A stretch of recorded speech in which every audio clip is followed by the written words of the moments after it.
Halo semuanya, Assalamualaikum warahmatullahi wabarakatuh. Ini adalah video kita di tahun 2024 yang pertama. Oke, tahun ini dimulai dengan badai PHK. Jadi pada video kali ini gue pengen bahas tentang apa aja yang harus kalian lakukan ketika di PHK. Ya, langsung aja kita mulai video. Ya, kita mulai dengan pengertiannya terlebih dahulu. PHK atau pemberhentian hubungan kerja ya. Jadi ini adalah sesuatu hal yang dilakukan sama perusahaan yang disetujui oleh karyawannya kayak gitu ya. Jadi kalau misalnya kalian habis masa kontrak itu bukan PHK ya. Terus kalian misalnya pensiun itu juga bukan PHK. Jadi kalian harus bedain dulu PHK itu apa.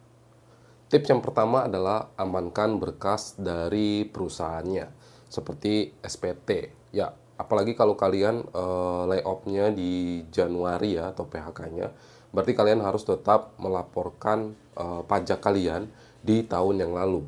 Untuk itu, teman-teman harus tetap meminta SPT dari perusahaannya. Yang kedua adalah paklaring ya.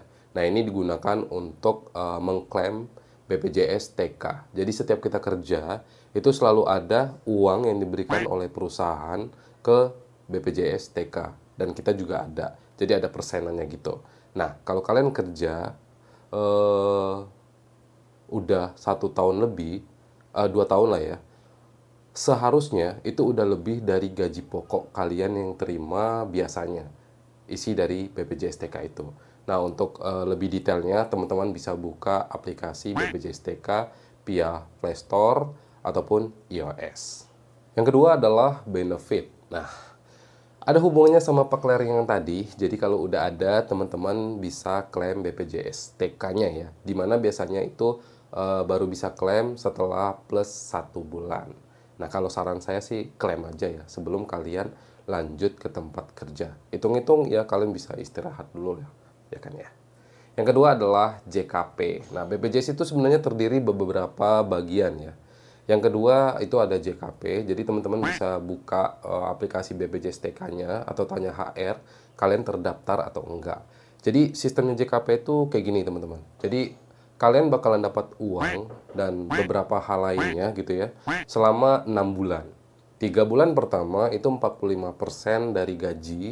3 bulan selanjutnya itu 25% gaji. Ya, detailnya kalian bisa buka website ini. Selanjutnya mungkin asuransi ya, apabila teman-teman mendapatkan asuransi selain BPJS yang ada di perusahaan. Mungkin teman-teman bisa tanyain kapan asuransinya itu kadaluarsa gitu ya. Karena ya mungkin saja ada beberapa teman-teman kita yang bisa memanfaatkannya seperti mau klaim kacamata, terus mungkin bersihin gigi gitu ya, dan sebagainya. Nah, mungkin yang paling menarik adalah kompensasi ya. Dimana biasanya ini berhubungan dengan lama kalian kerja. Misalnya kalian udah kerja 2 tahun lebih tapi kurang dari 3 tahun, seharusnya kalian mendapatkan besaran sebesar 2 kali gaji kalian. Ya, ini bisa kalian lihat di tabel yang ini. Dan teman-teman juga bisa tanyakan ke HR juga ya. Siapa tahu HR-nya lebih mengerti daripada tabel yang tadi. Kemudian teman-teman bisa tanyain juga apakah teman-teman bisa mendapatkan THR atau enggak. Karena ini kan udah masuk bulan Januari yang biasanya udah berapa bulan lagi ini ya, apa namanya, mau lebaran. Biasanya kan ada keputusan itu. Jadi teman-teman tanyakan juga. Selanjutnya mungkin aset ya, aset. Kalian bisa tanyain asetnya apakah diberikan atau harus dikembalikan. Oke, jika ada pengembalian aset, teman-teman harus simpan ya. Simpan dokumentasinya, ya nauzubillah ya, kayak misalnya perusahaannya lupa, kalian udah ngembaliin, terus tiba-tiba nanyain gitu kan. Nah, kalau kalian udah ada bukti, tentu aja ini bisa memperkuat kalian. Yang kedua adalah simpan kontak bagian HR. Ya, karena kalau kontak teman kerja pasti punya kan ya. Kalau HR biasanya nggak punya.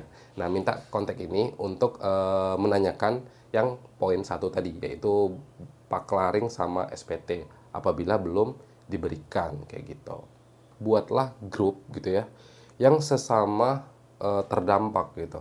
biar kalian punya dapat informasi lebih apabila ada sesuatu gitu ya. Misalnya kayak SPT udah dikirimkan ke email, kalian belum cek email tapi infonya udah sampai ke grup. Jadi lebih enak gitu. Ya, yang terakhir adalah update CV kalian, buka open to work ya di LinkedIn, coba join ke grup-grup yang pencari kerja kayak freelancer dan sebagainya. Buka lagi aplikasi ketiga kayak Jobstreet, Caliber, dan sebagainya. Hubungin headhunter kalian kalau kalian pernah menemukannya. Ya, terakhir semoga teman-teman yang terdampak bisa mendapatkan pekerjaan yang lebih baik. See you guys, sampai jumpa di video berikutnya.